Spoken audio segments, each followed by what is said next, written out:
వచ్చే ఎన్నికల్లో మహిళలే మరోసారి కాంగ్రెస్ సర్కార్ని గెలిపిస్తారన్నారు ముఖ్యమంత్రి రేవంత్ రెడ్డి. $1 ట్రిలియన్ ఆర్థిక వ్యవస్థకు చేరాలంటే 1 కోటి మంది మహిళలను కోటీశ్వరులను చేయడమే లక్ష్యమని చెప్పారు.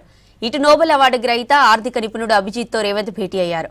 రాష్ట్రంలో పాటించాల్సిన ఆర్థిక క్రమశిక్షణపై రేవంత్ రెడ్డికి కీలక సూచనలు ఇచ్చారు అభిజిత్.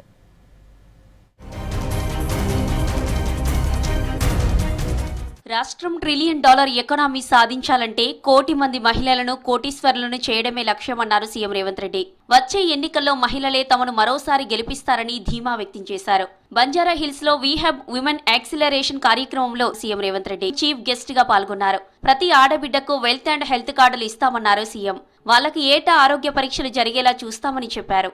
ఆ 1 కోటి మంది మహిళలు అనుకుంటే ఈ రాష్ట్రంలో ఏ ప్రభుత్వాన్నైనా గద్దెనెక్కించగలరు, ఏ ప్రభుత్వాన్నైనా గద్దె దించగలరు. మొన్న తెలంగాణ రాష్ట్ర ముఖ్యమంత్రి నేను బాధ్యత చేపట్టిన అంటే 92 లక్షల ఓట్లు వచ్చినాయి. మరి 1 కోటి మంది మహిళలు 1 కోటి ఓట్లు మీరు ఎక్కడ ఓటు వేస్తే అక్కడ మీ 1 కోటి మంది మహిళలు అనుకుంటే ఈ రాష్ట్రంలో ప్రభుత్వాన్ని ఆదేశించగలరు, నిర్దేశించగలరు, ఈ రాష్ట్రంలో ప్రభుత్వాన్ని గెలిపించగలరు. ఆర్థిక శాస్త్ర నిపుణుడు నోబెల్ అవార్డు గ్రహీత అభిజిత్ బెనర్జీతో ముఖ్యమంత్రి రేవంత్ రెడ్డి భేటీ అయ్యారు. ప్రభుత్వం తీసుకొచ్చిన పథకాలు, ఆర్థిక పరిస్థితిపై చర్చించారు.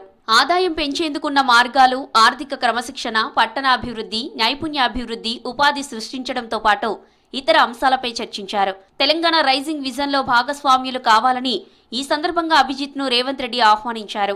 పోలీసు శాఖలో ట్రాన్స్జెండర్ల నియామకం, స్కిల్, స్పోర్ట్స్ వర్సిటీలు, ఫ్యూచర్ సిటీ అభివృద్ధిపై రేవంత్ రెడ్డి దార్శనికతను కొనియాడారు అభిజిత్.